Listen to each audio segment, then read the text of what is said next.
Hi all, നമസ്കാരം. Xylem ടെക്നിക്കിലേക്ക് സ്വാഗതം. അപ്പം നമ്മുടെ ഇന്നാണ് PWD AE എക്സാം ഒക്കെ കഴിഞ്ഞിട്ടിരിക്കുകയാണ് അല്ലേ. നമുക്ക് പല ആൾക്കാർക്കും പൊതുവെയുള്ളൊരു അഭിപ്രായം എന്ന് പറയുന്നത് എക്സാം അത്ര വലിയ ബുദ്ധിമുട്ടുമല്ലായിരുന്നു, പക്ഷെ അത്ര വളരെയധികം ഈസിയും അല്ലാത്ത ഒരു മോഡറേറ്റ് ലെവലിലൊരു എക്സാം ആയിരുന്നു. പല സബ്ജക്റ്റിനകത്ത് നിന്നും ഡയറക്റ്റ് ആയിട്ടുള്ള കുറേ ക്വസ്റ്റ്യൻസ് ചോദിച്ചിട്ടുണ്ട്. നമുക്ക് ഗേറ്റ് ലെവൽ IAS അല്ലാണ്ട് സാധാരണഗതിയിലുള്ള SSC ലെവലിലെ ഒരുപാട് പ്രീവിയസ് ഇയർ ക്വസ്റ്റ്യൻസ് ഒക്കെ ചോദിച്ചിട്ടുണ്ട് അല്ലേ. അതുപോലെ ചില സബ്ജക്ട്സ് നമ്മൾ കൺസ്ട്രക്ഷൻ മാനുവലൊക്കെ എടുത്ത് നോക്കിയാൽ അതിൻ്റെ അതൊക്കെ അത്യാവശ്യം നല്ല ഹൈ ലെവലിലെ ക്വസ്റ്റ്യൻസ് കുറച്ച് ചോദിച്ചിട്ടുണ്ടായിരുന്നു. അപ്പോൾ അതുകൊണ്ട് ഓൾ ഓവർ നമുക്കൊരു മോഡറേറ്റ് ലെവലിലെ എക്സാം ആണ്. അപ്പം കുറേ ആൾക്കാർ നല്ലോണം പെർഫോം ചെയ്തിട്ടുണ്ട്, ബാക്കി കുറച്ച് ആൾക്കാർക്ക് ചിലപ്പം ചെറുതായിട്ടൊന്ന് താളം തെറ്റിയിട്ടുണ്ടാവും അല്ലേ. അപ്പോൾ ആ ഒരു കാര്യം അവിടെ നിൽക്കട്ടെ. ഇനി നമുക്ക് ഉറപ്പായിട്ടും അടുത്ത ഒരു ലക്ഷ്യം എന്നുള്ളത് നമ്മുടെ ഇറിഗേഷൻ AE എക്സാമാണ്. അപ്പോൾ ആ ഒരു എക്സാം, ഈ ഒരു എക്സാംസ് കുറേ എണ്ണം പിറകിൽ വരുന്നതിൽ നമുക്കൊരു അഡ്വാൻറ്റേജ് ഉള്ളൊരു ഘടകമാണ് അല്ലേ. എന്തുകൊണ്ടാണെന്ന് വെച്ചാൽ നമ്മൾ ആദ്യം LSD AEക്ക് പഠിച്ചു, അത് മേ ബി നല്ല രീതിയിൽ പെർഫോം ചെയ്തിട്ടുണ്ടാവും, അല്ലെങ്കിൽ ചിലപ്പോൾ തകർന്നിട്ടുണ്ടാവും. അത് കഴിഞ്ഞിട്ട് നിങ്ങൾ അതിൽ ഒന്നും കൂടി ഊർജ്ജസ്വലമായിട്ട് PWD AEക്ക് പഠിച്ചു. അത് കഴിഞ്ഞിട്ട് ഓൾറെഡി നമ്മുടെ ആ ഒരു പ്രിപ്പറേഷനൊക്കെ ഒന്ന് സെറ്റ് ആയിട്ടുണ്ടാവും. ഇനി മുന്നോട്ടേക്ക് നോക്കിയാൽ നമുക്ക് ഇറിഗേഷൻ AE വീണ്ടും ആ ഒരു 5-6 മാസത്തെ ഒരു ഗ്യാപ്പിൻ്റെ ഉള്ളിൽ തന്നെ വരുന്നുണ്ട്. ആ പ്രിപ്പറേഷൻസ് ഒക്കെ ഒന്നും കൂടി പൊടിതട്ടിയൊക്കെ എടുത്ത് കാര്യങ്ങളൊക്കെ ഒന്നല്ലേ ഒന്നും കൂടി ഒരു ആയുധങ്ങളൊക്കെ മൂർച്ച കൂട്ടി വെച്ചാൽ നമുക്ക് അത്യാവശ്യം നല്ല റാങ്ക് വാങ്ങിക്കാൻ പറ്റുന്ന ഒരു ഓപ്ഷനാണ് നമുക്ക് PSC ആയിട്ട് തന്നെ ഒരുക്കി തന്നിട്ടുള്ളത്.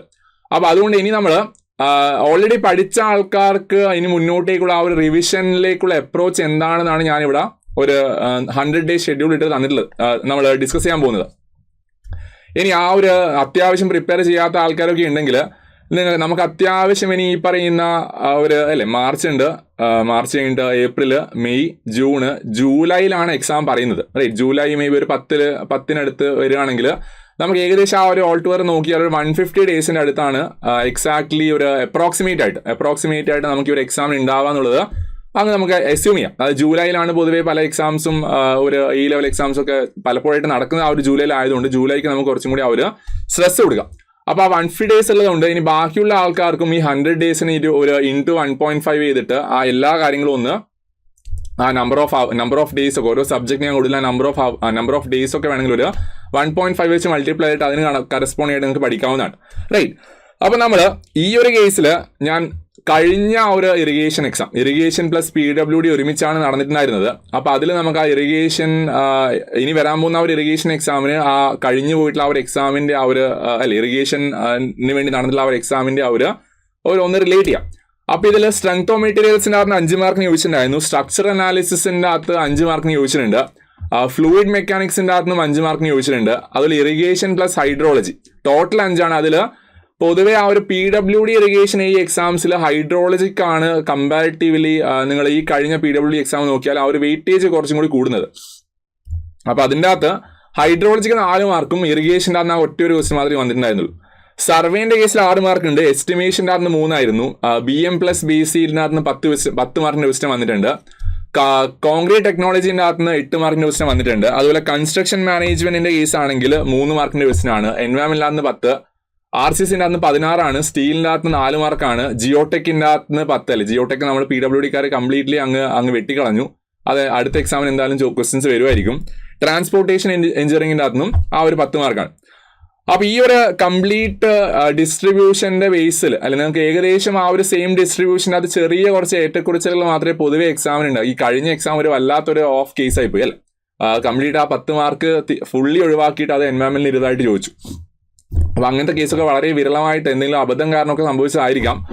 അപ്പോൾ അതുകൊണ്ട് നമ്മൾ ഇനി അടുത്ത എക്സാമിന് എന്തായാലും ആ ഒരു നോർമൽ പാറ്റേൺ ഫോളോ ചെയ്യുന്ന അസംഷനിൽ ഈ ഒരു കേസ് ഒന്ന് വിചാരിക്കും. നമുക്ക് എന്തെങ്കിലും പ്രെഡിക്റ്റ് ചെയ്യാൻ പറ്റില്ല, മുൻകൂട്ടിയിട്ട് ഇത്ര ആ ഒരു സബ്ജക്ട് ചോദിക്കില്ല എന്നുള്ളൊരു ഒരു പ്രഡിക്ഷൻ നമുക്ക് എന്തായാലും ചെയ്യാൻ പറ്റില്ല റൈറ്റ്. ഇനി നമ്മൾ ഈ ഒരു സബ്ജക്ട്സിന് വേണ്ടി മാറ്റി വെക്കുന്നത് ഞാൻ ഈ 100 ഡേയ്സിന്റെ ആ ഒരു പ്ലാനിന്റെ ബേസിൽ പറയുന്ന ആ ഒരു ഡേയ്സ് ആണ്. സ്ട്രെങ്ത് ഓഫ് മെറ്റീരിയൽസിന് നമ്മൾ 6 ദിവസം അത്യാവശ്യം കുറച്ച് വളരെ സിമ്പിൾ ആയിട്ടുള്ള ക്വസ്റ്റ്യൻസ് ആണ് ഇപ്പോൾ റീസെന്റ് ആയിട്ട് നടന്ന എക്സാമിന് ചോദിച്ചിട്ടുള്ളത്. പക്ഷെ എന്നാലും നമുക്ക് കുറേയധികം കൺസെപ്റ്റുകളും കുറേയധികം ന്യൂമറിക്കൽസ് ഒക്കെ ചെയ്ത് നോക്കേണ്ടതായിട്ടുള്ളതുണ്ട്. അതിന് ഞാൻ 6 ദിവസം അവിടെ മാറ്റി വെച്ചിട്ടുണ്ട്. സ്ട്രക്ചർ അനാലിസിസിൻ്റെ അകത്ത് കമ്പാരിറ്റീവ്ലി കണ്ടന്റ് കുറച്ച് കുറവാണ്, അതുകൊണ്ട് 4 ദിവസം മതി. ഫ്ലൂയിഡ് മെക്കാനിക്സിന്റെ കേസിൽ 5 ദിവസം കൊണ്ട് പഠിച്ചു തീർക്കാൻ ശ്രമിക്കുക. റിവിഷൻ ഓറിയന്റഡ് ആയിട്ടുള്ള ഒരു സ്റ്റഡി പ്ലാൻ ആയതുകൊണ്ട് 5 ദിവസം കൊണ്ട് നിങ്ങൾ അത് കംപ്ലീറ്റ് ചെയ്യാൻ ശ്രമിക്കുക. ഇറിഗേഷൻ പ്ലസ് ഹൈഡ്രോളജിന്റെ കേസിൽ ഓരോന്നിനും 3 ദിവസം വെച്ചിട്ട് നമ്മൾ 6 ദിവസം കൊണ്ട് കംപ്ലീറ്റ് ചെയ്യുന്നുണ്ട്. സർവേന്റെ കേസിൽ 5 ദിവസം കൊടുക്കുക, എസ്റ്റിമേഷന് 3 ദിവസമാണ്, BM plus BC plus CT അതിനെല്ലാം കൂടി ആ ഒരു 10 ഡേയ്സ് കൊടുക്കുക. കൺസ്ട്രക്ഷൻ മാനേജ്മെന്റിന് അത്ര വലിയൊരു ബൾക്കി ആയിട്ടുള്ള സബ്ജക്റ്റ് ഇല്ല. അപ്പോൾ അതുകൊണ്ട് അതിന് 2 ദിവസം മതിയാവും. പിന്നെ എൻവയറമെന്റൽ എഞ്ചിനീയറിംഗ് 8 RCC പ്ലസ് സ്റ്റീലിനകത്ത് 6 3 9 ദിവസം ഞാൻ മാറ്റി വെച്ചിട്ടുണ്ട്. ജിയോ ടെക്നിക്കലിനകത്ത് 8 ദിവസം കൊടുക്കുക, ട്രാൻസ്പോർട്ടേഷനകത്ത് 7 ദിവസം കൊടുക്കുക. റൈറ്റ്, ഇതാണ് നമ്മൾ ബേസിക്കലി പറയുന്ന ആ സ്പ്ലിറ്റ്. ഇത് എങ്ങനെ നമ്മൾ മാറ്റിമറിച്ച് ആ ഒരു ഓർഡറിലാക്കി എടുക്കുന്നുള്ളത് ഞാനത് കാണിച്ചു തരാം. ഇതൊരു ഔട്ട്ലൈൻ മാത്രമാണ്. അത് ഞാൻ ചിലപ്പോൾ ആദ്യം സ്റ്റാർട്ട് ചെയ്യാൻ ഉദ്ദേശിക്കുന്നത് എനിക്ക് കുറച്ചും കൂടി ഐഡിയ ഉള്ള സബ്ജക്റ്റ് ആണെന്നുള്ള കൺസെപ്റ്റിൽ നിങ്ങൾക്ക് വേണമെങ്കിൽ അതിൽ ഞാൻ ആക്ച്വലി എൻവയറമെന്റിൽ വെച്ചാൽ സ്റ്റാർട്ട് ചെയ്യുന്നത്. അപ്പോൾ നിങ്ങൾക്ക് വേണം എൻവയറമെന്റിൽ കുറച്ചും കൂടി 10 മാർക്കിന്റെ സബ്ജക്റ്റ് ആയതുകൊണ്ട് അത് ഇപ്പോഴേ പഠിച്ച് സ്റ്റാർട്ടിങ്ങിലേ പഠിച്ചാൽ ചിലപ്പം കുറച്ച് കഴിയുമ്പോൾ മറന്നുപോയാലോ 10 മാർക്ക് മിസ്സായി പോയാലോ ഒരു ടെൻഷൻ ഉണ്ടെങ്കിൽ നിങ്ങൾക്ക് ആ ഒരു ഫസ്റ്റത്തെ ആ ഒരു എൻവയറമെന്റിൽ കംപ്ലീറ്റ് ഭാഗം എടുത്തിട്ട് അവസാനത്തേക്ക് മാറ്റി വെക്കാം. അപ്പോൾ അങ്ങനെ ആ ഒരു മിക്സ് നിങ്ങൾക്ക് എങ്ങനെ വേണമെങ്കിലും ചെയ്യാവുന്നതാണ്. റൈറ്റ്, ആ ഒരു മിക്സപ്പ് നിങ്ങൾക്ക് എങ്ങനെ വേണമെങ്കിലും ചെയ്യാവുന്നതാണ്. അപ്പോൾ ഇത് ടോട്ടലായിട്ട് ഏകദേശം ഒരു 74-75 ദിവസത്തിന്റെ അടുത്താണ് ഞാൻ ഈ ഒരു നമ്പർ ഓഫ് ഡേയ്സ് വെച്ചിട്ട് പറയുന്നത്. ബാക്കിയുള്ള ആ ഒരു 20-24 ഡേയ്സ് എന്ന് പറയുന്നത് നമ്മൾ റിവിഷൻസ് ആണ്. അതായത് റിവിഷൻസ് ഏറ്റവും ലാസ്റ്റ് മാത്രം ചെയ്താൽ പോരാ അല്ലേ. ഇടയ്ക്ക് അതായത് കുറച്ച് ദിവസം പഠിച്ചു കഴിഞ്ഞാൽ നമ്മൾ പിന്നെ അതിലേക്ക് തിരിഞ്ഞു നോക്കാണ്ട് മുന്നോട്ടേക്ക് മാത്രം പോവുകയാണെങ്കിൽ മിക്കവാറും ആ ആദ്യം പഠിച്ച കാര്യങ്ങൾ നമുക്ക് മിസ്സായി പോകാൻ ഒരു സാധ്യതയുണ്ട്. റൈറ്റ്, അപ്പോൾ അതുകൊണ്ട് ഓരോ 10 ദിവസം അല്ലെങ്കിൽ ഒരു മേ ബി ആ ഒരു 10ന്റെ അടുത്തുള്ളൊരു നമ്പർ ഓഫ് ഡേയ്സിന്റെ ഇടയിൽ ഓരോ പ്രാവശ്യം തന്നെ റിവിഷൻ ചെയ്യാം. അല്ലെങ്കിൽ അതാകെ മൊത്തം തുടക്കത്തിലെ സാധനം അവസാനമാകുമ്പോൾ ആ ഓർമ്മയില്ലാത്ത ഒരു സിറ്റുവേഷനിലേക്ക് പോകാനൊരു സാധ്യതയുണ്ട്. അപ്പോൾ അതുകൊണ്ട് അങ്ങനെയൊക്കെ ഉള്ള റിവിഷൻസ് നിങ്ങൾ പ്ലാൻ ചെയ്യണം. അതുപോലെ ഇത് ഞാൻ പറഞ്ഞ പോലെ ഒരു ഔട്ട്ലൈൻ മാത്രമാണ്, ഞാൻ എൻ്റെ ഒരു ഐഡിയ വെച്ച് ഉണ്ടാക്കിയ ഒരു ഔട്ട്ലൈൻ മാത്രമാണ്. അപ്പോൾ നിങ്ങൾ നിങ്ങളുടേതായ ആ ഒരു ഔട്ട്പുട്ട് അതിലേക്ക് കൊടുത്തിട്ട് ഒരു ഔട്ട്പുട്ടിൽ ഇൻപുട്ട് അല്ലേ, ഒരു ഇൻപുട്ട് അതിൽ കൊടുത്തിട്ട് ആ ഒരു ഫൈനലായിട്ടുള്ള ആ ഒരു മിക്സ് മാറ്റാവുന്നതാണ്. അപ്പോൾ നമുക്ക് ഈ പറഞ്ഞ ആ ഒരു നമ്പർ ഓഫ് ഡേയ്സ് പ്രകാരമുള്ള ആ ഒരു സ്റ്റഡി പ്ലാൻ ഒന്ന് നോക്കാം. സോ ഫസ്റ്റ് നമ്മൾ എൻവയറമെന്റിൽ സ്റ്റാർട്ട് ചെയ്യുന്നു. ഈ ടോപ്പിക്സ് തന്നെ നിങ്ങൾക്ക് ഇനി ഇൻ കേസ് ഏതെങ്കിലും ടോപ്പിക്സ് ഇത്ര സമയം ആവശ്യമില്ല അല്ലെങ്കിൽ ഇതിൽ കൂടുതൽ സമയം ആവശ്യമുണ്ടെന്ന് തോന്നുകയാണെങ്കിൽ അതിന് കറസ്പോണ്ടിങ് ആയിട്ട് നിങ്ങൾ ആ ഒരു മിക്സപ്പ് മാറ്റം വരുത്താം. എല്ലാത്തിനും നിങ്ങൾക്ക് നിങ്ങളുടെ ആ ഒരു ഫ്രീഡം അവിടെ ഉണ്ട് എന്നുള്ളതാണ് ഞാൻ പറയുന്നത്. സോ ഫസ്റ്റ് നമ്മൾ 3 ദിവസം എൻവയറമെന്റൽ എഞ്ചിനീയറിംഗ് ആണ് പഠിക്കുന്നത് അല്ലെ. പോപ്പുലേഷൻ ഫോർകാസ്റ്റിംഗ്, അതുപോലെ ആ വാട്ടർ ട്രീറ്റ്മെന്റ് 2 ദിവസമായിട്ട് പഠിക്കുക. അത്യാവശ്യം വാട്ടർ ട്രീറ്റ്മെന്റ് ഒരു വലിയൊരു ടോപ്പിക് ആയതുകൊണ്ടാണ് ഞാൻ അവിടെ 2 ദിവസമായിട്ട് കൊടുത്തിട്ടുള്ളത്. സോ വാട്ടർ ട്രീറ്റ്മെന്റ് വളരെ വളരെ ഇമ്പോർട്ടന്റ് ആയിട്ടുള്ള ഒരു ഏരിയ അല്ലെ. നമുക്ക് പൊതുവേ ക്വസ്റ്റ്യൻസ് അത്യാവശ്യം ചോദിക്കാറുള്ള ഏരിയയും കൂടിയാണ്. അത് കഴിഞ്ഞിട്ട് BM plus BC plus CT എന്ന് പറയുന്ന ആ ഒരു ബ്രാക്കറ്റിന്റെ അകത്ത് മേസൺറിയും ലിൻഡൽസും ആർച്ചസും.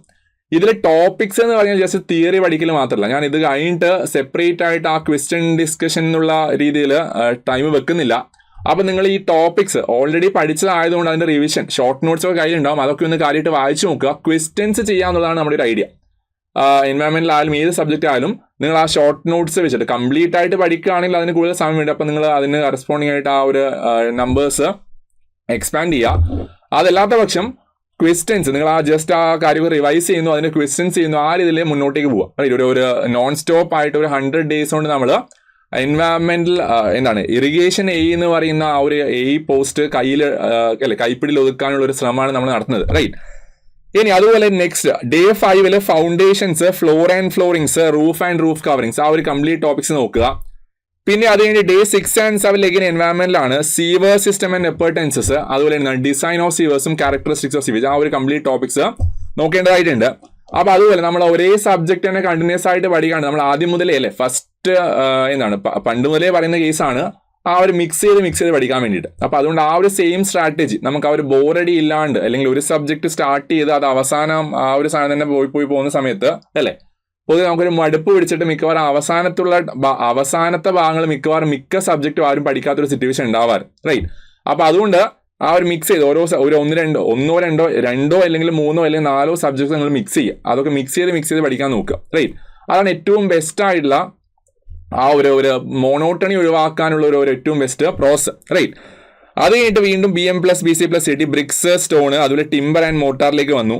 ഇനി ഇൻ കേസ് ഈ പറയുന്ന ഡേ 4 and 5 അല്ലെങ്കിൽ അതിന് മുന്നേ ഉള്ള ഏതെങ്കിലും ദിവസമുള്ള പോർഷൻസ് ഒക്കെ കുറച്ച് പഠിക്കാൻ ബാക്കി ആവുകയാണെങ്കിൽ അല്ലെ അതും കൂടി ഈ പറയുന്ന ബാക്കിയുള്ള ദിവസങ്ങളിലേക്ക് നിങ്ങൾ ആഡ് ചെയ്യാൻ ശ്രമിക്കുക. അത് ബ്രിക്ക് ആൻഡ് സ്റ്റോൺ ചിലപ്പോൾ നിങ്ങൾക്ക് ഈ പറഞ്ഞ ഒരു ദിവസം വേണ്ടി വരാത്തൊരു ടോപ്പിക് ആയിരിക്കാം അല്ലെ. അപ്പൊ ആ കേസിൽ ആ ബ്രിക്ക് ആൻഡ് സ്റ്റോൺ കഴിഞ്ഞിട്ട് ബാക്കിയുള്ള സമയം അതിന് മുന്നേ ഉള്ള ദിവസങ്ങളിൽ ഏതെങ്കിലും അരിയേഴ്സ് ആയിട്ടുള്ള ടോപ്പിക്സ് ഒക്കെ ഉണ്ടെങ്കിൽ അത് ആ ദിവസത്തേക്ക് കയറ്റിയിടാൻ നോക്കുക.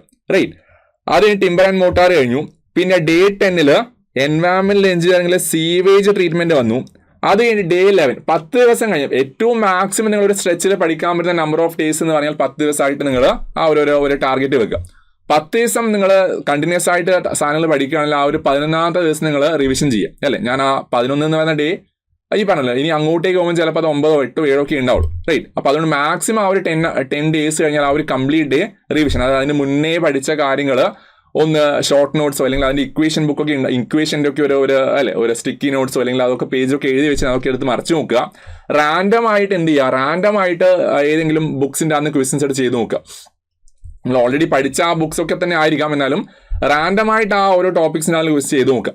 അപ്പോൾ ആ സിറ്റുവേഷനിൽ എന്തെങ്കിലും ചില ടോപ്പിക്സ് നിങ്ങൾക്ക് അത്ര ക്ലാരിറ്റി ഇല്ലാത്ത ഒരു സിറ്റുവേഷൻ ഒക്കെ ഉണ്ടെങ്കിൽ നമുക്ക് അവിടെ നിന്ന് മനസ്സിലാക്കാൻ പറ്റും, അല്ലേ. ആ ഒരു ഇക്വേഷൻ ഒക്കെ പഠിച്ചിട്ടുണ്ടായിരുന്നു, പക്ഷെ അതെനിക്ക് ഓർത്തെടുക്കാൻ പറ്റുന്നില്ല, റൈറ്റ്. അപ്പോൾ അതുകൊണ്ട് ആ ഒരു കേസ്, ആ ഒരു ഐഡിയ നമുക്ക് ഈ പറഞ്ഞ ഓരോ ഇടക്കിടക്കുള്ള ആ ഒരു റിവിഷൻസിൻ്റെ അകത്ത് നിന്ന് നമുക്ക് കിട്ടുന്നതാണ്, റൈറ്റ്. അപ്പോൾ അതുകൊണ്ട് അത് ചെയ്യാം. അത് കഴിഞ്ഞിട്ട് next day 12 and 13 again BM+BC+CT ആണ്. അതിൽ കോൺക്രീറ്റ് ടെക്നോളജി എന്ന് പറയുന്ന ആ ഒരു ടോപ്പിക്സ് നിങ്ങൾ കംപ്ലീറ്റ് ചെയ്യാൻ നോക്കുക. പിന്നെ അത് കഴിഞ്ഞിട്ട് 14 and 15 സ്ലഡ്ജഡ് അയഷൻ ഡിസ്പോസൽ ഉണ്ട്, പിന്നെ ആ എയർ പൊല്യൂഷൻ എന്ന് പറയുന്ന ടോപ്പിക് ഒക്കെ ഉണ്ട്. അപ്പോൾ അതൊക്കെ നിങ്ങൾ പഠിക്കുക. അത് കഴിഞ്ഞിട്ട് ഡേ 16 ഈ എൻവയറമെന്റൽ എഞ്ചിനീയറിംഗ് എന്ന് പറയുന്ന ആ ടോപ്പിക്കിന്റെ കംപ്ലീറ്റ് റിവിഷൻ ആണ്. അത്യാവശ്യം നല്ല വെയിറ്റേജ് ഉള്ള 10 മാർക്കിന്റെ സബ്ജക്ട് ആയതുകൊണ്ട് അത് കംപ്ലീറ്റ് ആയിട്ട് റിവിഷൻ നടത്തുക, റൈറ്റ്. ആ ഒറ്റ ദിവസം എഗെയിൻ വീണ്ടും ആ ടോപ്പിക്സ് ഒക്കെ നോക്കുക, ആ ക്വസ്റ്റ്യൻസിലേക്ക് തിരിച്ചു പോവുക, ബുക്സിന് അതൊക്കെ റാൻഡംലി നിങ്ങൾ ക്വസ്റ്റ്യൻസ് ചെയ്യുക. അത് കഴിഞ്ഞിട്ട് 17 and 18 എഗെയിൻ BM+BC+CT ആണ്. Steel and concrete frame, pre fabrications, slip form constructions, ferrous and non ferrous metals, ഇതൊക്കെ നിങ്ങൾ പഠിക്കാൻ നോക്കുക. പിന്നെ എൻവയറമെന്റിൽ കംപ്ലീറ്റ് ആയതുകൊണ്ട് നമ്മൾ പിന്നെ സ്റ്റാർട്ട് ചെയ്യുന്നത് ട്രാൻസ്പോർട്ടേഷൻ ആണ്. അപ്പം ഞാനിത് ഓരോന്നോരോന്നായിട്ട് വായിച്ചിട്ട് പോകുന്നില്ല, ഞാൻ ജസ്റ്റ് ആ ഒരു സ്ലൈഡ്സിൻ്റെ അകത്ത് നിന്ന് കാര്യങ്ങളൊക്കെ ഒന്ന് ജസ്റ്റ് കാണിച്ചു തരാം. ഞാൻ പറഞ്ഞല്ലോ നിങ്ങൾക്ക് ഇത് വേണമെങ്കിൽ സ്ക്രീൻഷോട്ട് ആയിട്ട് എടുക്കാവുന്നതാണ്. സ്ക്രീൻഷോട്ട് എടുത്തിട്ട് വേണമെങ്കിൽ അതുപോലെ നോട്ടൊക്കെ ചെയ്ത് വെച്ചിട്ട് പഠിക്കാവുന്നതാണ്. അല്ലെങ്കിൽ ഈ പറഞ്ഞു നിങ്ങൾക്ക് ഫ്രീഡം ഉള്ളതുകൊണ്ട് നിങ്ങളുടെ ആ ഒരു ചേഞ്ച് വരുത്തുക, റൈറ്റ്. അത് ട്രാൻസ്പോർട്ടേഷൻ്റെ അകത്ത് സ്റ്റാർട്ടിങ്ങിൽ നമുക്കറിയാം എന്താണ് ഹിസ്റ്ററി ഓഫ് റോഡ്സ് ആണ്, അതുപോലെ ജോമെട്രിക്കൽ ഡിസൈൻ, അല്ലേ. ന്യൂമറിക്കൽ ടോപ്പിക്കാണ് ജോമെട്രിക്കൽ ഡിസൈൻ. അപ്പോൾ അതുകൊണ്ട് അതിൻ്റെ അകത്ത് ന്യൂമറിക്കൽസും കാര്യമൊക്കെ ചെയ്യാൻ വേണ്ടി കുറച്ചുകൂടി സമയം വേണ്ടി വരും. അപ്പോൾ അതുകൊണ്ട് അകത്ത് നല്ല വൃത്തിയായിട്ട് പഠിക്കുക. ഡേ 21 നമ്മൾ ആ ഒരു ഡേ 12 മുതൽ ഡേ 20 വരെ ആ ഒരു 8 ദിവസം പഠിച്ച കാര്യങ്ങളൊന്ന് റിവൈസ് ചെയ്യാം.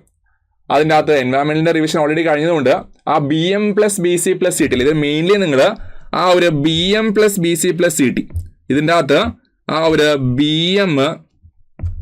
ഇതിൻ്റെ അകത്ത് മെയിൻലി നിങ്ങൾ BM+BC+CTന്റെ ആ ഒരു റിവിഷൻ ക്യാരി ഔട്ട് ചെയ്യാൻ ശ്രമിക്കുക, റൈറ്റ്. നമ്മൾ ഇതുവരെ പഠിച്ചിട്ടുള്ള ആ ഒരു BM+BC+CTന്റെ ആ ഒരു റിവിഷൻ ക്യാരി ഔട്ട് ചെയ്യുക. ട്രാൻസ്പോർട്ടേഷന്റെ കേസിൽ നമുക്ക് ഇനി അടുത്ത ഒരു സെറ്റ് ഓഫ് റിവിഷൻസ് വരുന്നതുകൊണ്ട് മോസ്റ്റ്ലി നിങ്ങൾ അതിൻ്റെ അകത്തേക്ക് ആ ഒരു റിവിഷൻസിൽ മാറ്റി വെക്കുന്നതിൽ കുഴപ്പമില്ല. 2 ദിവസം അതിന് തൊട്ട് 2 ദിവസം മുന്നേ പഠിച്ച സാധനമായതുകൊണ്ട് അത് ഓർമ്മയുണ്ടാവും, അല്ലേ. അത് കഴിഞ്ഞിട്ട് നമ്മൾ നെക്സ്റ്റ് വരുന്നത് again 22 doors, Windows and ventilators പഠിച്ചു. അതിന് ട്രാൻസ്പോർട്ടേഷൻ്റെ അത് ഹൈവേ മെറ്റീരിയൽസ്, അതുപോലെ ടെസ്റ്റിംഗ്. നമുക്കിപ്പോൾ റീസെൻ്റ് ആയിട്ടുള്ള എല്ലാ എക്സാംസിനും അത്യാവശ്യം 1-2 ക്വസ്റ്റ്യൻസ് ഒക്കെ വരുന്ന ഒരു ഏരിയ ആണ്, അല്ലേ. പേയ്മെന്റ് ഡിസൈൻ്റെ ആർന്നും ക്വസ്റ്റ്യൻ വന്നിട്ടുണ്ടായിരുന്നു കഴിഞ്ഞ എക്സാമിന്. ട്രാഫിക് എഞ്ചിനീയറിംഗ് പഠിക്കുക. അത് കഴിഞ്ഞിട്ട് ആ ഒരു ഹൈവേ ആണ് നമുക്ക് ട്രാൻസ്പോർട്ടേഷൻ്റെ അകത്ത് ഏറ്റവും ഇമ്പോർട്ടൻ്റ് ആയിട്ടുള്ള, അല്ലെ. പൊതുവെ ഒരു 10 മാർക്കിന്റെ ക്വസ്റ്റ്യൻ പേപ്പർ എടുത്ത് നോക്കിയാൽ റെയിൽവേൻ്റെ അകത്ത് നിന്ന് ഇപ്പോൾ റീസെൻ്റ് ആയിട്ട് ഒരു പാറ്റേൺ വെച്ചിട്ട് ഈ എക്സാംസിൽ 1-2 മാർക്കിന്റെ ക്വസ്റ്റ്യൻ ഉണ്ടാവുന്നുള്ളൂ. എയർപോർട്ടിൻ്റെ അകത്താണ് പിന്നെ ഒരു 1-2 മാർക്കിന്റെ ക്വസ്റ്റ്യൻ. ബാക്കിയുള്ള ആ ഒരു 6-7 മാർക്ക് പൊതുവെ ഹൈവേ എന്നാണ് വരുന്നത്. അപ്പോൾ അതുകൊണ്ട് ആ ഹൈവേ ഇമ്പോർട്ടൻ്റ് ആയതുകൊണ്ട് ഹൈവേക്ക് ഞാൻ അവിടെ ഒരു സ്പെഷ്യൽ റിവിഷൻ ഇട്ടു. അത് കഴിഞ്ഞിട്ട് വീണ്ടും ആ ഒരു BM+BC+CTനകത്ത് vertical transportation, stairs, elevators, escalators, റാംസിന്റെ ഒക്കെ കേസ് പഠിക്കുക. അത് കഴിഞ്ഞിട്ട് എന്താണ് റെയിൽവേ, ജോമെട്രിക് ഡിസൈന്, അതുപോലെ സിഗ്നലിംഗ് ആൻഡ് പെർമനന്റ് വേ, ആ ഒരു റെയിൽവേ റിലേറ്റഡ് കാര്യങ്ങൾ പഠിക്കുക. ഒരു ദിവസം നിങ്ങൾ എയർപോർട്ടിന് മാറ്റി വെക്കുക. എയർപോർട്ടിന്റെ കേസിലും അത്ര വലിയൊരു വൈഡ് ആയിട്ടുള്ള ഒരു സബ്ജക്റ്റ് അല്ല, അല്ലേ. അപ്പോൾ അതുകൊണ്ട് അതിനൊക്കെ ഒരു ദിവസം കൊണ്ട് ധാരാളം നിങ്ങൾ ആ ഒരു ടോപ്പിക്സൊക്കെ പഠിച്ച് അതിന്റെ ക്വിസിനൊക്കെ ചെയ്ത് നോക്കിയാൽ തന്നെ അത്യാവശ്യം ആ ഒരു കംപ്ലീറ്റ് ടോപ്പിക്ക് കംപ്ലീറ്റ് ആവും. അത് കഴിഞ്ഞിട്ട് വീണ്ടും BM+BC+CT, അല്ലേ. തിയറിറ്റിക്കൽ പോർഷൻ ആയതുകൊണ്ട് അത്യാവശ്യം വീണ്ടും പഠിക്കേണ്ട ആവശ്യം അവിടെ വരുന്നുണ്ട്. അപ്പോൾ അതുകൊണ്ട് അതിൻ്റെ ആ ഒരു റിവിഷൻ നിങ്ങൾ ക്യാരി ഔട്ട് ചെയ്യുക. അത് കഴിഞ്ഞിട്ട് റിവിഷൻ എന്താണ് 31st ഡേയിൽ 21ാമത്തെ ദിവസം മുതൽ 21ാം ദിവസം റിവിഷൻ ആയിരുന്നു. 22ാമത്തെ ദിവസം മുതൽ ആ ഒരു 29ാമത്തെ ദിവസം വരെ പഠിച്ച ആ ഒരു കേസ്, അല്ലേ. ആ ഒരു ടോപ്പിക്സ് വീണ്ടും റിവൈസ് ചെയ്യുക. അത് കഴിഞ്ഞിട്ട് 30 സെക്കൻഡ് നമ്മൾ ആദ്യത്തെ ആ ഒരു 20 ദിവസം പഠിച്ച കാലം ചിലപ്പോൾ കുറച്ചൊന്ന് മെമ്മറിയിൽ നിന്ന് പോയിട്ടുണ്ടാവും, അല്ലേ. അപ്പോൾ അതുകൊണ്ട് ആ ഫസ്റ്റ് 20 ഡേയ്സിന്റെ ആ ഒരു ടോപ്പിക്സ് നിങ്ങൾ ആ ഒരു 30 സെക്കൻഡ് ഡേയിൽ റിവൈസ് ചെയ്യാം. അത് കഴിഞ്ഞിട്ട് നമ്മൾ ജിയോ ടെക്നിക്കൽ സ്റ്റാർട്ട് ചെയ്യാണ്. ജിയോ ടെക്നിക്കൽ തഴഞ്ഞതുകൊണ്ട് അടുത്ത എക്സാമിന് ഉറപ്പായിട്ടും ജിയോ ടെക്നിക്കൽ ക്വസ്റ്റ്യൻ ഉണ്ടാവും നമുക്ക്, അല്ലേ, ഉറപ്പായിട്ടും പ്രതീക്ഷിക്കാവുന്നതാണ്. സോ ഫസ്റ്റ് 2 ദിവസം എന്താണ് origin of soils, basic properties, soil classification, structures പഠിക്കുക. അത് കഴിഞ്ഞിട്ട് നമ്മൾ ഹൈഡ്രോളജീൻ്റെ അകത്ത് ഹൈഡ്രോളജി പ്ലസ് ഇറിഗേഷൻ അത്ര വലിയൊരു അല്ല, കുറച്ച് അത്യാവശ്യം പഠിക്കാനുണ്ട്, പക്ഷെ അത്ര കാര്യമായിട്ട് വെയിറ്റേജ് ഇല്ലാത്തതുകൊണ്ട് നിങ്ങൾ മാക്സിമം കുറച്ച് സമയം വെച്ചിട്ട് അത് പഠിച്ചു തീർക്കാൻ ശ്രമിക്കുക, റൈറ്റ്. അപ്പൊ അതിൽ hydrology, precipitation, evaporation, infiltration, run off and hydrograph. ഈ റൺ ഓഫ് ആൻഡ് ഹൈഡ്രോഗ്രാഫിൻ്റെ അകത്തൊക്കെയാണ് നമുക്ക് സ്ഥിരമായിട്ടല്ലേ കഴിഞ്ഞ എക്സാമിന് ക്വസ്റ്റ്യൻ വന്നിട്ടുള്ളത്. അപ്പൊ അതൊക്കെ ഒന്ന് ഇമ്പോർട്ടൻസ് നൽകുക. അതുപോലെ എന്താണ് നെക്സ്റ്റ് പറയുന്നത്, ബാക്കിയുള്ള ഇവിടെ എഴുതിയത് മാറിപ്പോയിട്ടല്ലേ, സോ ആ ഒരു ബാക്കിയുള്ള ഫ്ലഡ് ഹൈഡ്രോളജി, അതുപോലെ എന്താണ് നമ്മുടെ ആ ഒരു ഗ്രൗണ്ട് വാട്ടർ ഹൈഡ്രോളജി എന്നൊക്കെ പറഞ്ഞ ടോപ്പിക്സ് നിങ്ങൾ ആ ഒരു 3rd ഡേയിൽ പഠിക്കാൻ ശ്രമിക്കുക. ഇറിഗേഷന്റെ കേസിൽ types and methods, soil water relationship, അതാണ് ഞാൻ ഫസ്റ്റ് ഡേയിൽ ഇട്ടിട്ടുള്ളത്. ബാക്കിയുള്ള ടോപ്പിക്സ് നമുക്ക് അടുത്ത ദിവസങ്ങളിൽ വരും. പിന്നെ ആ ഒരു ജിയോടെക്കിന്റെ ഇടയിൽ പെർമിബിലിറ്റി, ഇഫക്റ്റീവ് സ്ട്രെസ്, എന്താണ് സീപ്പേജ്, സ്ട്രെസ് ഡിസ്ട്രിബ്യൂഷൻ അല്ലെ, consolidation, shear strength and stability of steps, അതാണ് നമ്മൾ ആ ഒരു ഡേ 33 മുതൽ ഡേ 42 വരെ പഠിച്ചിട്ടുള്ളത്. ഇനി അത് കഴിഞ്ഞിട്ട് ഈ 33 മുതൽ 42 വരെയുള്ള ആ ഒരു 10 ദിവസത്തിന്റെ റിവിഷൻ ക്യാരി ഔട്ട് ചെയ്യാം. സോ ജിയോടെക് ഒക്കെ ആയതുകൊണ്ട് ഒരുപാട് എന്താണ് ഇക്വേഷൻസ് ഒക്കെ വരുന്നുണ്ടല്ലോ, ഒരുപാട് ഇക്വേഷൻസ് ഒക്കെ വരുന്നുണ്ട്. അപ്പൊ അതുകൊണ്ട് നിങ്ങൾ ഈ പഠിക്കുന്ന സമയത്ത് ഓൾറെഡി നിങ്ങൾ ആ ഒരു ഇക്വേഷൻ നോട്ട് ഉണ്ടാക്കി വെച്ചിട്ടുണ്ടെങ്കിൽ ഓക്കെയാണ്. ഇനി അതല്ല, ഇക്വേഷൻ നോട്ട് ഇല്ലെങ്കിൽ തന്നെ, ഇക്വേഷൻ നോട്ട് ഉണ്ടെങ്കിൽ ഒരു പേപ്പറിനകത്ത് എല്ലാ ഇക്വേഷൻസും ഒറ്റയടിക്ക് എഴുതിയിടാൻ വേണ്ടി ഒന്ന് ശ്രമിക്കുക. അത് എവിടെയെങ്കിലും ഒന്ന് മാറ്റി വെക്കില്ല, ഇടയ്ക്കിടയ്ക്ക് അതൊന്ന് എടുത്ത് നോക്കുക. ആ ഇക്വേഷൻ ബുക്ക് പഠിക്കുക. അത് കഴിഞ്ഞിട്ടാണ് നിങ്ങൾ ക്വസ്റ്റ്യൻസ് കുറേ ബുക്സ് ഉണ്ടെങ്കിൽ കുഴപ്പമില്ല. ഇനി ആ ബുക്സിന്റെ എണ്ണം കുറവാണെങ്കിൽ ആ ചെയ്ത ക്വസ്റ്റ്യൻസ് തന്നെ ആ ചെയ്ത ബുക്കിലേക്ക് തന്നെ തിരിച്ചു പോയിട്ട് റാൻഡം ആയിട്ട് ഏതെങ്കിലും ഒരു പേജ് എടുക്കുക, അതിനകത്തുള്ള ഒരു 4-5 ക്വസ്റ്റ്യൻസ് ചെയ്ത് നോക്കുക അല്ലേ. നമ്മൾ പഠിച്ച കാര്യമൊക്കെ ഓർമ്മയുണ്ടോ, നമ്മൾ ചെയ്ത കാര്യങ്ങൾക്ക് ഓർമ്മയുണ്ടോ എന്ന കാര്യം ഒന്ന് പരിശോധിക്കുക, റൈറ്റ്. ഇനി അത് കഴിഞ്ഞിട്ട് ഡേ 44-ഉം 45-ഉം അതുപോലെ 46-ഉം ഇറിഗേഷൻ്റെ അകത്ത് ബാക്കിയുള്ള കാര്യങ്ങൾ, കനാൽ ഇറിഗേഷൻ ഉണ്ട് അല്ലെ, കനാൽ ഇറിഗേഷൻ്റെ അകത്ത് നമ്മൾ ഡിസൈനൊക്കെ പഠിക്കുന്നുണ്ട്, ഡൈവേർഷൻ നെറ്റ്വർക്ക്, ഡാംസ് ആൻഡ് റിസർവോറും, ക്രോസ് ഡ്രെയിനേജ് വർക്ക്സ്. അപ്പൊ ഇതൊക്കെ നോക്കുക. അത് കഴിഞ്ഞിട്ട് അതിന്റെ റിവിഷൻ ആണ്, ഹൈഡ്രോളജി പ്ലസ് ഇറിഗേഷന്റെ ആ ഒരു റിവിഷൻ നിങ്ങൾ നടത്തുക. അത് കഴിഞ്ഞിട്ട് നെക്സ്റ്റ് 2 ഡേയിൽ ജിയോടെക്കിൽ ബാക്കിയുള്ള ആ ഒരു പോർഷൻസ്, എർത്ത് പ്രഷറും ബിയറിംഗ് കപ്പാസിറ്റിയും വരുന്നുണ്ട്, അതുപോലെ പൈൽ ഫൗണ്ടേഷനും സോയിൽ എക്സ്പ്ലോറേഷനും. ആ 2 ടോപ്പിക്സ് പഠിച്ചു കഴിഞ്ഞു. അതോടെ ജിയോടെക് കംപ്ലീറ്റ് ആയി. പിന്നെ ആ നെക്സ്റ്റ് ഡേ വരുന്നത് ജിയോടെക്കിന്റെ റിവിഷൻ ആണ്. ജിയോടെക് എഗെയിൻ ഒരു 10 മാർക്കിന്റെ സബ്ജക്ട് ആയതുകൊണ്ട് അല്ലേ, നമ്മൾ കഴിഞ്ഞ പ്രാവശ്യം സാധിച്ചെങ്കിലും അടുത്ത പ്രാവശ്യം ഉറപ്പായിട്ടും 10 മാർക്ക് ഉണ്ടാവും. അപ്പൊ ആ 10 മാർക്കിന്റെ ആ ഒരു ടോപ്പിക് ആയതുകൊണ്ട് അതിന് ഇമ്പോർട്ടൻസ് കൊടുക്കുക, ആ റിവിഷൻ നടത്തുക അല്ലെ. ആ ഒരു കാര്യമൊക്കെ നല്ല വൃത്തിയായിട്ട് നിങ്ങൾ അടുക്കി പെറുക്കിയിട്ട് എക്സാമിന് നേരിടുന്ന രീതിയിൽ ആ ഒരു ജിയോടെക് സെറ്റ് ചെയ്ത് വെക്കുക. അത് കഴിഞ്ഞിട്ട് നെക്സ്റ്റ് 2 ദിവസം എന്ന് പറയുന്നത് നമ്മളിതാണ് കൺസ്ട്രക്ഷൻ മാനേജ്മെന്റിനാണ്. CPM ആൻഡ് പേർട്ടിൻ്റെ അകത്തുനിന്നാണ് ഒരുപാട് ക്വസ്റ്റ്യൻസ് നമുക്ക് ഈ കഴിഞ്ഞ PWD എക്സാമിന് വന്നത് അല്ലെ. അതുകൂടാണ്ട് ബാക്കി ഒരുപാട് ചെറിയ ടോപ്പിക്സ്, എത്തിക്സ് എന്നാണ് നമ്മുടെ ആ ഒരു കൺസ്ട്രക്ഷൻ മാനേജ് എത്തിക്സ് ഉണ്ട്, ടെൻഡേഴ്സ് ആൻഡ് എന്താണ് കോൺട്രാക്ട്സ് ഉണ്ട്, അതുപോലെ ഡിസ്പ്യൂട്ട്സ് റെസൊല്യൂഷന്റെ കേസ് അല്ലെ, കൺസിലിയേഷൻ, ആർബിട്രേഷൻ ഒക്കെ കേസ് വരുന്നുണ്ട്, അതിൽ ഇഞ്ചുറി റിലേറ്റഡ് ആയിട്ടുള്ള കാര്യങ്ങൾ വരുന്നുണ്ട്, അതിൽ ഓർഗനൈസേഷൻ റിലേറ്റഡ് ആയിട്ടുള്ള കാര്യങ്ങൾ വരുന്നുണ്ട്, അതുപോലെ എന്താണ് നമ്മൾ ആ ഒരു ക്വാളിറ്റി ഇൻഷുറൻസിന്റെ കുറെ കാര്യങ്ങൾ വരുന്നുണ്ട്. അങ്ങനെ ഒരുപാട് ചെറിയ ടോപ്പിക്സ് അവിടെ വരുന്നുണ്ട് അല്ലേ. അതെല്ലാം കൂടി നിങ്ങൾ അത്രയേ ഉള്ളൂ ഒരു ദിവസം കൊണ്ട് പഠിച്ച് കംപ്ലീറ്റ് ചെയ്യാൻ ശ്രമിക്കുക. അതുകൂടി നമ്മൾ ഈ പറയുന്ന ആ ഒരു 5th സെറ്റ് ഓഫ് ആ ഒരു പ്രോസസ് കംപ്ലീറ്റ് ആയി. ഇനി ഡേ 21 മുതൽ 42 അല്ലെ, നമ്മൾ ആ കുറെ മുന്നേ പഠിച്ച 1 to 20 ഓൾറെഡി റിവിഷൻ ചെയ്തിട്ടുണ്ട്. ഇനി ബാക്കി 21 മുതൽ 42 വരെ ആ ഒരു ഡേയ്സിന്റെ കാര്യങ്ങൾ നമ്മൾ റിവൈസ് ചെയ്യാം. അത് കഴിഞ്ഞിട്ട് എന്താണ് ഈ കഴിഞ്ഞ 10 ദിവസങ്ങളിൽ പഠിച്ച കാര്യങ്ങൾ നിങ്ങൾ ഡേ 53-ൽ പോയിട്ട് റിവൈസ് ചെയ്യാം. പിന്നെ RCC ആണ്. RCC നമുക്കറിയാം അല്ലെ, വളരെ വളരെ ഇമ്പോർട്ടൻ്റ് ആയിട്ടുള്ള റാങ്ക് മേക്കിംഗ് ആയിട്ടുള്ള ഒരു പോർഷനാണ്. നമുക്ക് കഴിഞ്ഞ PWD എക്സാം വളരെ സിമ്പിൾ ക്വസ്റ്റ്യൻ ആയിരുന്നു. അതിന് മുന്നേയുള്ള LSCDക്ക് അത്യാവശ്യം നല്ല സ്റ്റാൻഡേർഡ് ക്വസ്റ്റ്യൻസ് ആയിരുന്നു. അപ്പൊ അതുകൊണ്ട് ഇറിഗേഷന്റെ കേസിലൊക്കെ അത്യാവശ്യം നമുക്കൊരു സിമ്പിൾ ക്വസ്റ്റ്യൻ തന്നെ പ്രതീക്ഷിക്കാം. നിങ്ങൾ എന്നാലും എല്ലാ ഹയർ ലെവൽ തന്നെ പഠിച്ചു വെക്കാം അല്ലെ. ഹയർ ലെവലിൽ പഠിച്ചാൽ ഓട്ടമില്ല, അതിന്റെ താഴത്തെ ക്വസ്റ്റ്യൻസ് വന്നാൽ നമുക്ക് സിമ്പിളായിട്ട് അത് അപ്രോച്ച് ചെയ്യാവുന്നതാണ്. അപ്പൊ അതിൽ ആ ഒരു 6 ദിവസം അതിന്റെ ഇടയിൽ ഞാൻ സർവേ ആണ് കൊടുത്തിട്ടുള്ളത്. അപ്പൊ സർവേയും RCCയും ഈ തന്നിരിക്കുന്ന ആ ഒരു ബ്രാക്കറ്റിന്റെ ആ ഒരു ഡേയ്സിന്റെ അകത്ത് കംപ്ലീറ്റ് ചെയ്യാൻ ശ്രമിക്കാം. ഡേ നമ്പർ 54 മുതൽ 62ന്റെ ഇടയിൽ നമ്മൾ എന്ത് ചെയ്തു, RCCയും അതുപോലെ ആ ഒരു സർവേയും കംപ്ലീറ്റ് ചെയ്തു, റൈറ്റ്. ഇനി നെക്സ്റ്റ് സെറ്റിൽ നമ്മൾ വരുന്നത് ഫ്ലൂയിഡ് മെക്കാനിക്സും സർവേന്റെ ബാക്കിയുള്ള ടോപ്പിക്സുമാണ്. സോ ഫ്ലൂയിഡ് മെക്കാനിക്സ് അത്യാവശ്യം വളരെയധികം വോളിയം ഉള്ള ഒരു സബ്ജക്റ്റ് ആണ്. അത് പക്ഷെ നിങ്ങൾ ഈ ഒരു 4-5 ദിവസം കൊണ്ട് കംപ്ലീറ്റ് ചെയ്യാൻ ശ്രമിക്കുക, റൈറ്റ്. അത് റിവിഷൻ ആയതുകൊണ്ടും അല്ലെ, നമ്മൾ ഓൾറെഡി പറഞ്ഞ ഒരുപാട് ദിവസം നമ്മൾ മാറ്റി വെച്ചാൽ ബാക്കിയുള്ള പല സബ്ജക്റ്റിന് ആ ഒരു നമ്പർ ഓഫ് ഡേയ്സ് കുറയുന്നതുകൊണ്ടും ആ 5 ഡേയ്സ് കംപ്ലീറ്റ് ചെയ്യാൻ ശ്രമിക്കുക. അതിൽ ഈ ഓപ്പൺ ചാനൽ ഫ്ലോ ആയിക്കോട്ടെ, dimensional analysis and model testing ആയിക്കോട്ടെ, പൈപ്പ് ഫ്ലോവും ബൗണ്ടറി ലെയറിന്റെ തിക്നെസിന്റെ കുറെ ഇക്വേഷൻസ് ഒക്കെ വരുന്നുണ്ട്. അതിൽ ഒരുപാട് ഇക്വേഷൻസ്, എല്ലാ ചാപ്റ്ററിനകത്ത് ഒരുപാട് ഇക്വേഷൻസ് വരുന്ന ഒരു സബ്ജക്റ്റ് ആണ് ഈ ഒരു ഫ്ലൂയിഡ് മെക്കാനിക്സ് അല്ലെ. ആ ഇക്വേഷൻസ് റിലേറ്റഡ് ന്യൂമറിക്കൽസ് മാത്രമല്ല തിയറിറ്റിക്കൽ ആയിട്ടുള്ള ക്വസ്റ്റൻസും വരാം. അപ്പൊ അതുകൊണ്ട് ആ ഒരു 2 രീതിയിൽ അത് പഠിക്കാൻ നോക്കുക. റൈറ്റ്.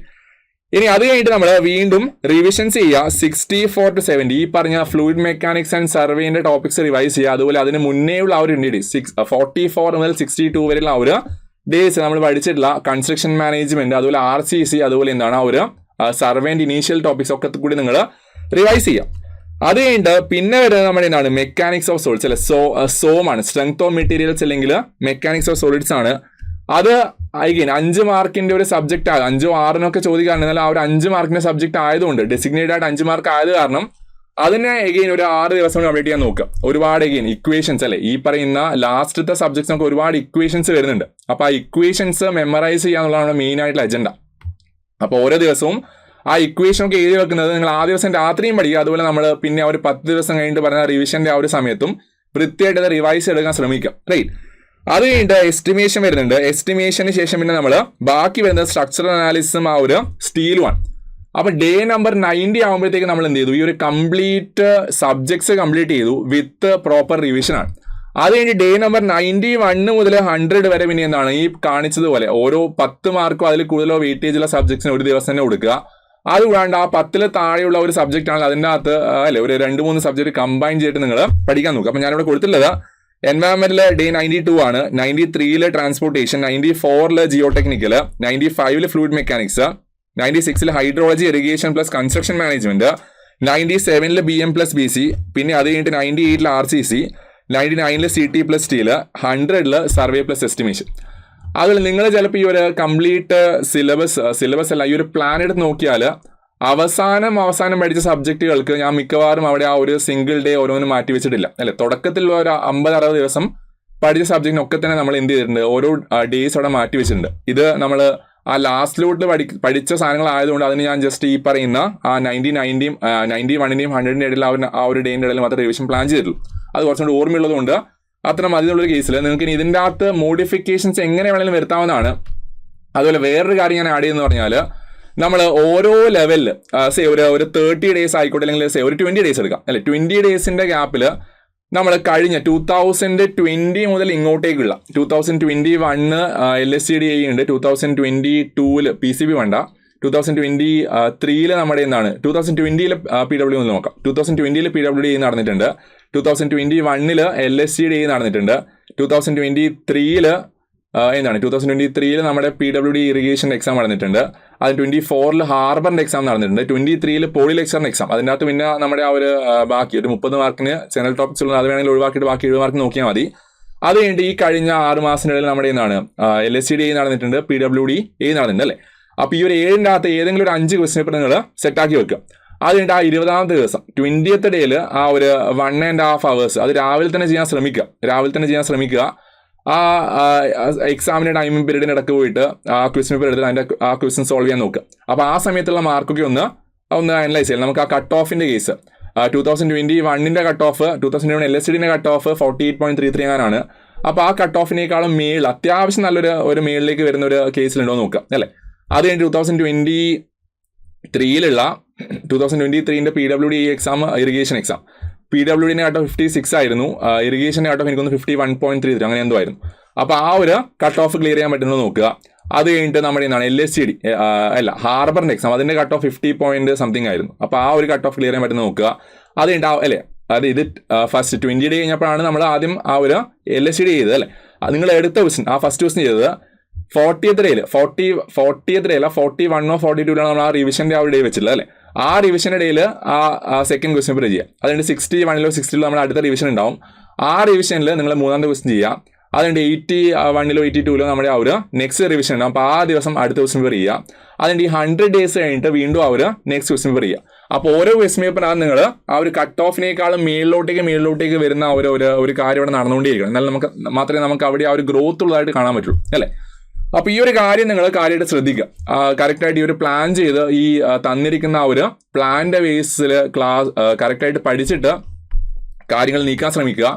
അതുപോലെ ആ ഒരു you are free to make ആ ഒരു ചേഞ്ചസ് അല്ലേ.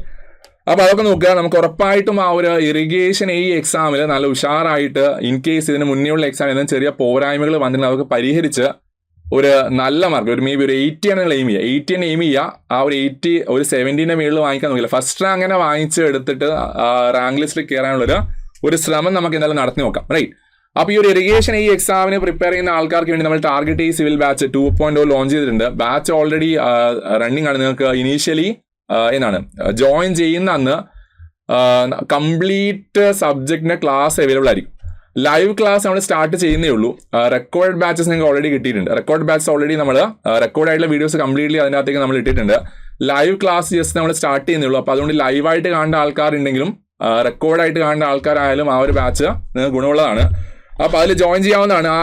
ആ നമ്പർ താഴെയുള്ള നമ്പറിൽ കോൺടാക്ട് ചെയ്യുക ബാക്കിയുള്ള ഡീറ്റെയിൽസ് അറിയാൻ വേണ്ടിയിട്ട്. അപ്പോൾ തൽക്കാലം നമ്മൾ ഇവിടെ വൈൻഡപ്പ് ചെയ്യുന്നു. അപ്പോൾ ഓൾ ദ ബെസ്റ്റ്. ആ എക്സാം നമുക്ക് ഉഷാറാക്കാം അല്ലേ. ബൈ.